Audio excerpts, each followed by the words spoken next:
샬롬 샬롬 샬롬 샬롬. 하나님 사랑합니다. 여러분 주 안에서 사랑합니다. 오늘 창세기 말씀이죠. 17장 1절에서 14절 말씀, 영원한 언약에 대해서 은혜를 나눕니다. 항상 해마다 새해가 되면 새 마음으로 새 출발을 늘 다짐을 해요. 어느덧 그죠? 그래서 4월이에요.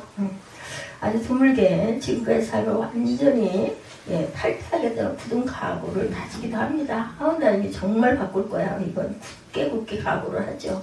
모두 필요한 일이고 아름다운 일인데 새 벽두에만 반짝 할 일이 절대 아닙니다. 365일을 새 첫날을 맞는 마음으로 우리가 살아가야 되겠죠.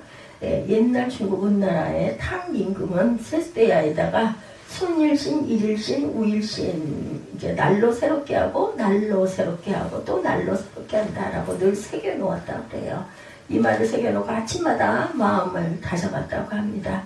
여러분들은 어떤 것을 가장 소중한 선물이라고 생각하십니까? 인생의 모든 것이 소중한 선물이지만 특히 어떤 것을 가장 소중한 선물이다 이렇게 생각하십니까? 하루보다 더 위대하고 값진 선물은 없다고 저는 생각합니다. 우리가 잠깐 생각을 해봐도 지금 이 순간이죠. 지금 이 순간 다시는 돌아오지 않아요. 그죠? 이 시간, 이 순간은 다시 돌아오지 않습니다. 우주가 있다 해도 하루가 없다면 우주 만물이 무슨 소용이 있겠습니까? 그림 같은 집이 있다 해도 이 하루가 없다면 그림 같은 집이 무슨 소용이 있겠나? 사랑하는 가족이 있다 해도 하루가 없다면 가족이 또한 무슨 상관이 있겠습니까? 하루가 없으면 사실 아무것도 없는 것이다. 하루가 없는 세상은 어둠이고 죽음이고 폐허일 뿐인 사실입니다. 하루가 있기에 세상도 있고 하루가 있기에 또한 생산도 할 수가 있고 하루가 있기에 우리가 삶을 살아냅니다. 하루보다 더 소중하고 더 위대하고 값진 선물이 과연 어디 있겠는가? 하루야말로 최상의 축복이고 최상의 선물입니다. 이렇게 소중하고 값진 선물을 어떻게 막 아무렇게나 그죠? 소비할 수가 있겠어요? 어떻게 우울하게 또한 시작을 할 수가 있겠나? 어떻게 짜증내면서 시작할 수가 있겠는가? 상상도 할 수 없는 일이죠. 하루가 얼마나 소중한 선물인지를 알면 하루를 허투루 보낼 수는 절대 없습니다. 하루가 너무 소중해서 도공이 도자기를 빚듯이 목수가 집을 짓듯이 그렇게 정성껏 살 수밖에 없겠죠. 이 하루를 정성껏 소중하게 사는 것이 인생을 가장 현명하고 가장 영적으로 살아내는 것이다. 저는 이렇게 생각을 합니다. 대부분들 그러시겠지만 나이를 먹을수록 하루가 더 소중해지고 하루가 눈 깜짝할 사이 지나가고 어느새 한 달이 가고 금방 6개월이 가고 그리고 또한 새해를 맞을 준비를 합니다. 우리는 항상 추수감사절 그죠? 그 전에 부활절, 추수감사절 그렇게 되다 보면은 어느덧 그죠? 크리스마스가 다가오고 성부영신을 드리고 나면 또한 새해입니다. 나이를 먹을수록 이렇게 얼마나 빠른지 눈 깜짝할 사이에 살같이 지나간다는 말이 실감이 나요. 우리의 마음 먹은 만큼 다 살지 못한다 하지만 정말 금쪽 같다 아주 귀하다 이런 생각은 나이가 먹어갈수록 점점 더 커집니다.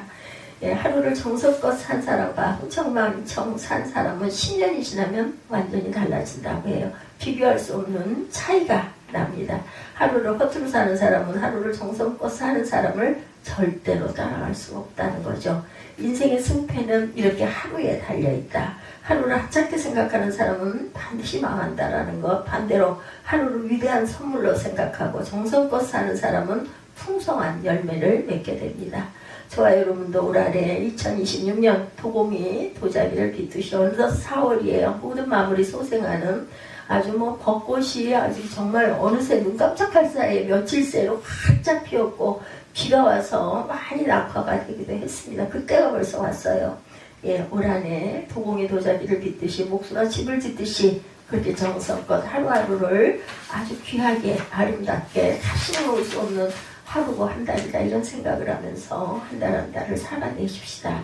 사람에게 있어서 지각이란 아주 중요하죠. 모든 의미를 가지고 있어요. 그죠? 이 의미의 변화를 살펴보고 언제나 깊은 자각을 할 때 발생한다라는 것. 아무리 옆에서 좋은 말을 하고 일깨워줘도 본인이 자각하지 못하면 아무 소용이 없습니다. 쓸데없는 잔소리에 불과하죠. 많은 경우 부모님 이야기가 잔소리가 되는 것도 아이들이 그 이야기를 자각하지 못하기 때문이다. 다른 생각하고 있고 휴대폰 들여다보고 있고 아유 뭐 이렇게 길어 이런 생각들을 하지 그 말의 뜻이 뭔지 생각해 볼 줄을 모르죠. 자신이 인지하지 않으면 사건이 일어나도 일어나지 않은 것이나 마찬가지. 예를 들어서 누가 누구를 한 대 이렇게 툭 건드렸어요. 아니면 뭐 뺨을 때렸어요. 예, 그랬을 때도 감각이 마비돼서 뺨 맞았다는 사실을 인지하지 못하고 아픔도 못 느낀다면 어떤 일도 일어난 것이 아니라는 것이죠. 예, 치매에 걸린 할머니가 있다고 보면 치매가 심해서 아들도 알아보지 못한다고 해보면 어떨까. 예, 그러면 아들이 죽었다 해도 그 할머니에게는 아들이 죽은 것이 아니에요. 그걸 인지하지 못한다면 그렇죠. 본인이 그 사건을 인지하지 못하기 때문에 뺨을 맞아도 맞은 게 아니고 아들이 죽어도 죽은 게 아니에요. 인지하지 못하기 때문에. 하나님이 하시는 일도 마찬가지입니다. 하나님이 아무리 아브라함과 언약을 맺었다 하더라도 아브라함이 그 사건의 진실을 깨닫고 인지하지 못하면 언약을 맺은 것이 아브라함에게 무슨 의미가 있겠는가, 무슨 유익이 있겠는가, 아무런 유익이 없습니다.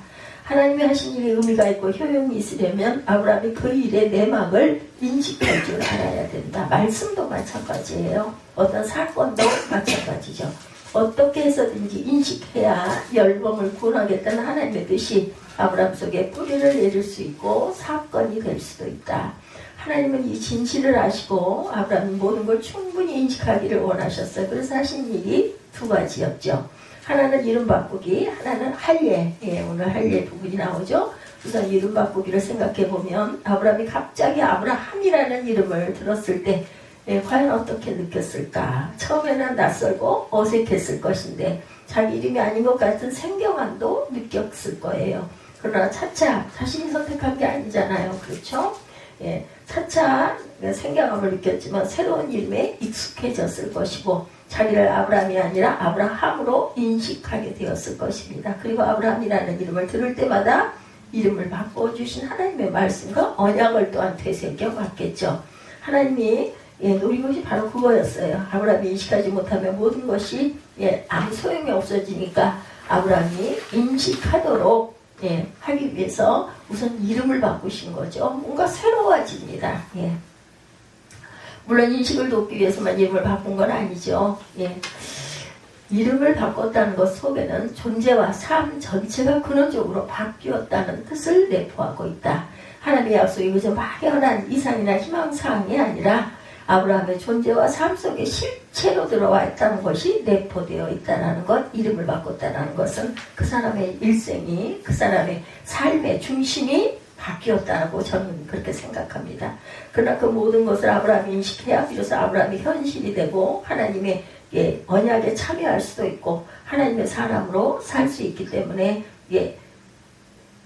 인식하라고 이름을 바꿔주신 것이고 할례도 또한 같은 맥락입니다. 창세기 15장에서 하나님은 아브라함과 언약을 맺었죠. 짐승을 잡아 반으로 쪼갠 사이를 지나감으로 하나님 자신이 언약의 당사자가 됐어요. 하나님 혼자 언약을 맺고 끝나면 무슨 소용이 있겠어? 아무 소용이 없겠죠. 언약 당사자가 공히 참여하지 않은 언약, 인지하지 않은 언약은 사실 무분한 것이라는 거, 아무 의미가 없다라는 것. 언약의 의미를 가지려면 언약 당사자가 참여하고 언약 내용을 알아야 돼요. 인식할 줄 알아야 됩니다. 그래서 요구한 것이 할례였습니다. 할례를 행하라는 거죠. 하나님의 언약을 몸에 새기는 것이고 몸에 새기는 영원한 언약의 표징이라고 말씀하시면서 할례를 행해라. 11절에서 13절에 그렇게 말씀하죠. 오늘 17장입니다. 대대로 태어나는 모든 남자아이에게 8일째 되는 날 할례를 행하고 나아가서 집에서 난 종들과 이방인에게서도 사온 종들까지도 가리지 말고 다 8일 되면 할례를 행하라 이렇게 명령을 합니다. 물론 할례가 이제 처음 시행된 것은 아니에요. 고대에 히타이트 족속도 신생아가 태어나면 7일 만에 할례를 행하는 풍습이 있었고 고대 근동에서도 사춘기를 통과하거나 결혼할 때 다산을 상징하는 의식으로 할례를 행하는 풍습이 있었다고 합니다. 그런데 하나님이 이렇게 널리 행하던 풍습을 언약 안으로 끌어왔어요. 할례라는 풍습에 하나님과 영원한 언약이라는 의미를 부여합니다. 그 그렇기 때문에 그 전까지 할례가 무엇을 어떻게 상징했는지 아무 상관이 없어요. 이제부터는 하나님의 언약을 몸에 새기는 언약 행위가 되었다. 하나님의 언약적 관계에 들어가는 출발이자 상징이 됩니다.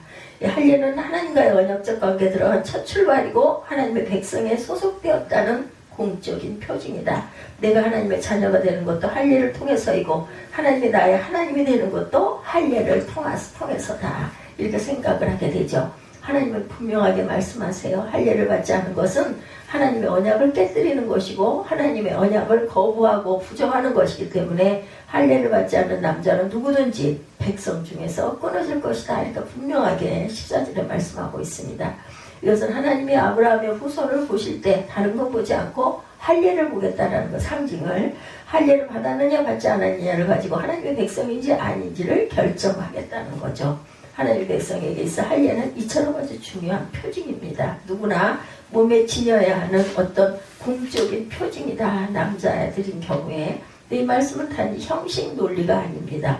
몸에 할례를 했느냐 하지 않았느냐 하는 것만을 따지겠다는 것이 아니고 나중에 가면 몸에 할례보다 마음의 할례를 더 강조하죠. 예, 이제 신약기는 신명기 10장 16절에 모세는 이스라엘 백성들에게 마음의 할례를 행하라 말씀합니다. 이레미야 선지자도 유다 백성과 예루살렘 주민아 너희는 나 주가 원하는 할례를 받고 너희 마음의 표피를 잘라내어라. 그렇지 않으면 너희의 악한 행실 때문에 나의 분노가 불처럼 일어나서 너희를 태울 것이니 아무도 끌 수가 없다. 이렇게 말씀하고 있어요.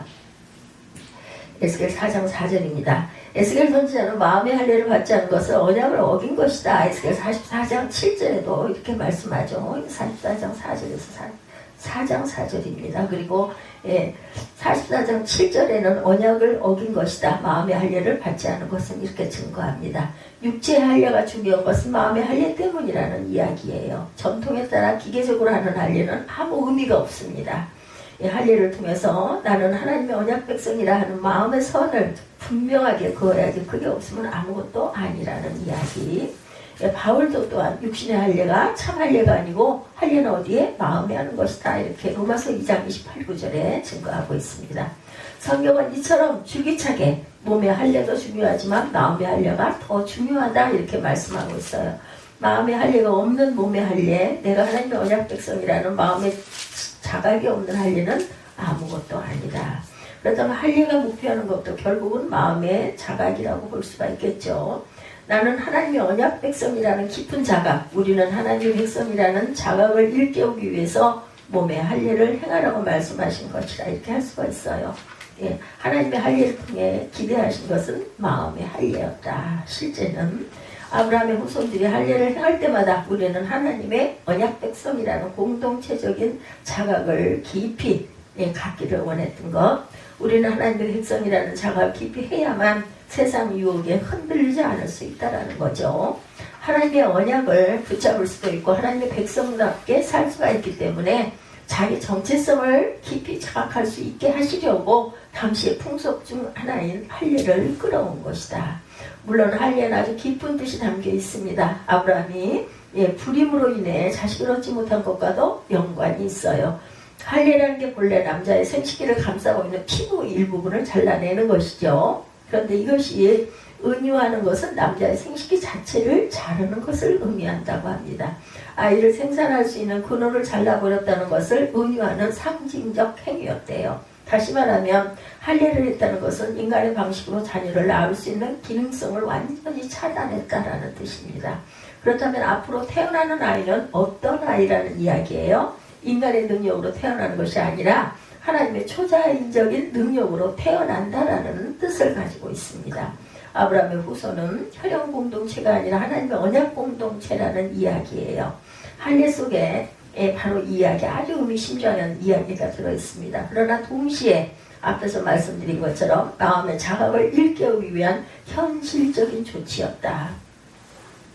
몸에 표징을 새기는 것보다 더 확실한 방법은 없겠죠. 이름을 바꾸는 것보다 더 효과적인 방법이 없으니 아브라함의 이름을 바꿔준 것이고 대대손손 할례를 행하라고 말씀을 하세요.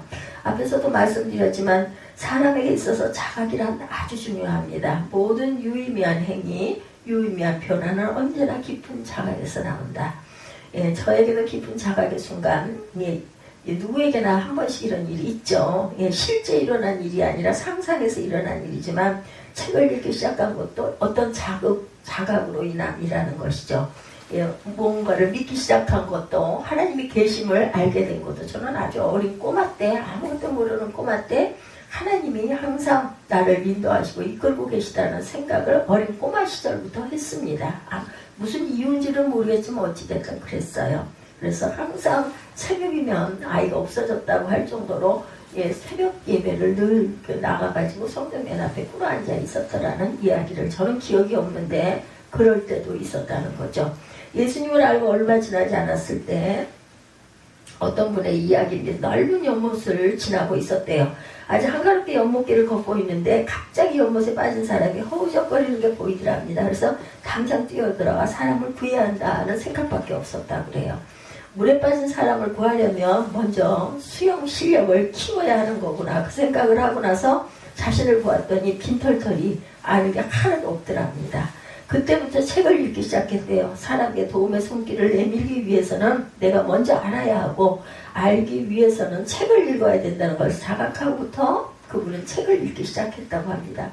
단 한 번의 자각, 그것이 인생을 바꾼 포인트가 되었다라는 거죠. 모두 다들 이런 특별한 경우, 저 같은 경우에는 무조건 교회가 좋았던 거, 그리고 항상 교회 주변을 맴돌고 성전 안에 있는 게 그렇게 행복하고 좋았습니다. 그때 무슨 의미인지 아무것도 모를 때 그냥 무조건 좋아서 가슴 앞에 항상 무릎을 꿇고 앉았던 그런 꼬마 어린이가 이렇게 제가 이 나이가 돼서 말씀을 증거하면서 또 깨닫고 그러면서 감격하고 눈물이 나고 합니다. 모든 사람은 어떤 계기에 자각을 해야만 유의미한 행위, 유의미한 변화가 일어날 수 있다.